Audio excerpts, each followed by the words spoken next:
So today's story is The Widow's Son from Pocket Old Irish Stories. And I'm going to turn off the music so that's not distracting us.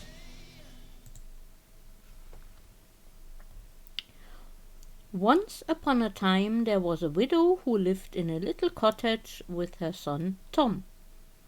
Her husband had died a long time ago, and Tom had looked after his mother for years. He was well known in the area as a kind and hard-working boy, who was as truthful as the day was long. One autumn, after the second bad harvest in a row, Tom decided to leave home to find some work, so that his mother would at least not have the burden of feeding him. There was a bag of flour in the cupboard and an old hen in the farmyard, so Tom asked his mother to make a loaf of bread out of the flour and to roast the bird. He said he would take half of each and be on his way. His mother did as he asked and came to the gate with him. "Would you like half the loaf and half the chicken with my blessing, or the whole of both of them with my curse?" she asked. "Why, mother, I would never want your curse. Give me the half of the loaf and the half of the chicken, and I'll be on my way." But the old woman put the whole loaf and the whole bird into his satchel. "1,000 blessings on you, son," she said, as Tom set off down the road with tears in his eyes. Tom walked all day, calling in at every farmhouse he passed to ask if there was any work going.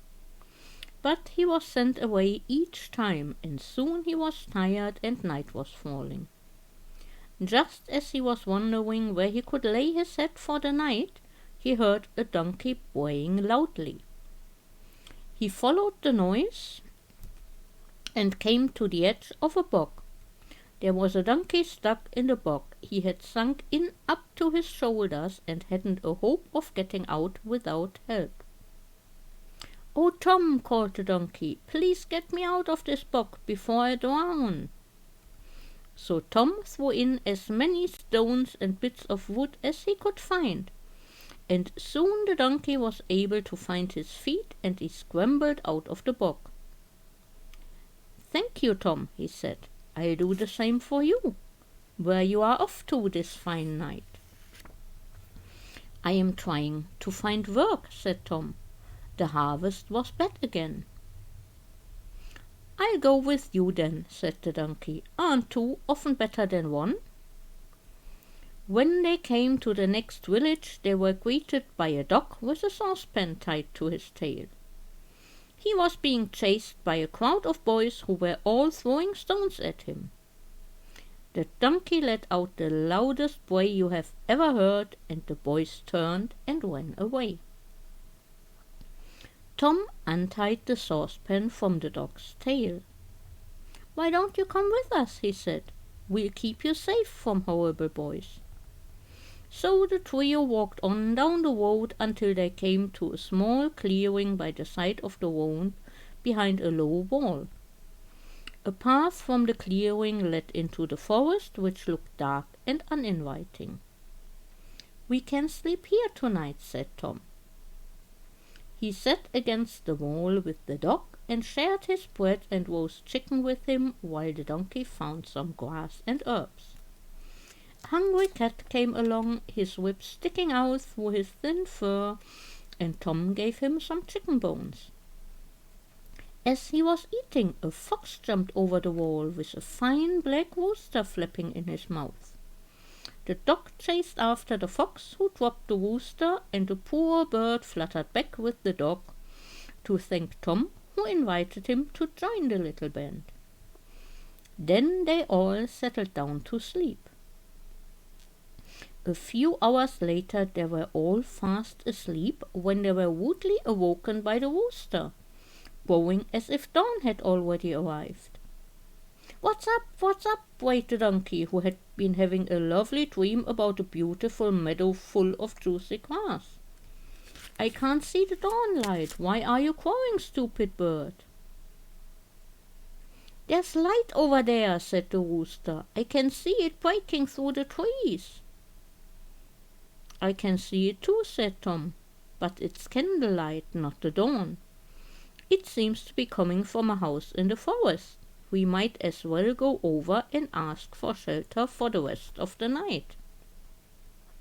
So they all shook themselves awake and set off towards the light. Soon they had reached a hollow in the forest with a house in the middle of it. It was not only light that was coming from it, but drunken singing and loud laughter. "I'll have a look inside before we knock on the door. We don't know if these people are friendly." He climbed up on the donkey's back so that he could look in one of the windows. He saw 6 large men inside, sitting at a table, pulling large joints of meat apart and washing the food down with beer and wine. The men were all armed with knives, swords, and guns, and Tom could see gold and silver and jewels overflowing from some sturdy little chest in the corner of the room.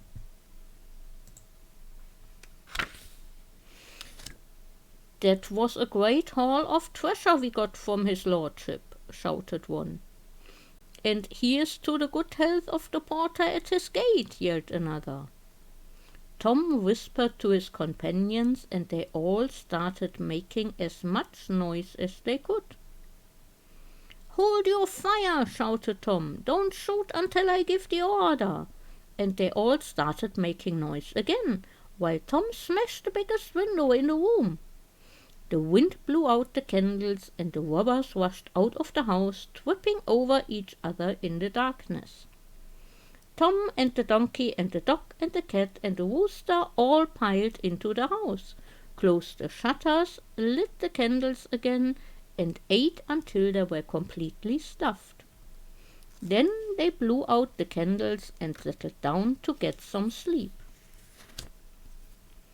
Little did they know that they hadn't seen the last of the robbers, who were annoyed to be out in the cold night air without food or drink to comfort them.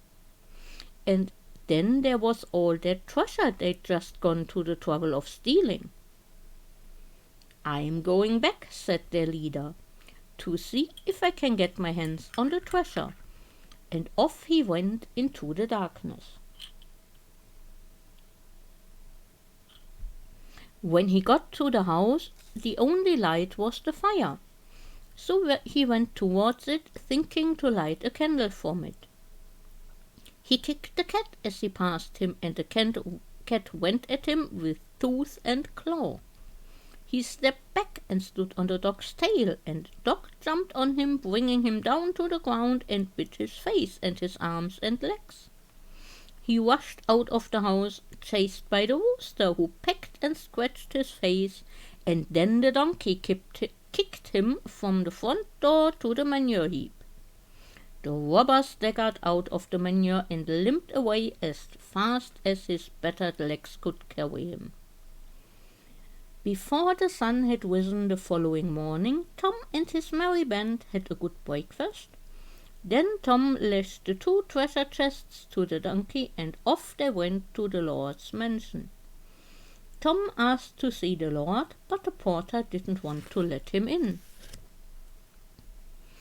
"Perhaps you'd like to tell him who let the robbers into his house last night?" said the rooster, who had travelled on the donkey's head. "What does he mean, Seamus?" asked the lord, who had come into the hallway.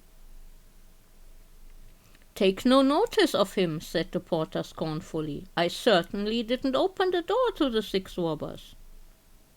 "Well, if you didn't, you wouldn't have known there were 6 of them," said the lord angrily. "Get out of my sight and don't darken my door again," he shouted, as the porter made his escape down the drive. "Here's your treasure, so no harm done," said Tom, pointing to the 2 chests on the donkey's back. The lord found positions in his household for the donkey, dog, cat, and rooster, and he saw to it that Tom was dressed in the finest clothes before he sat down to the finest meal he had ever eaten. The Lord made Tom his steward and gave him his own house in the grounds. Tom brought his mother to live with him, and they never wanted for anything again. This was The Widow's Son from Pocket Old Irish Stories.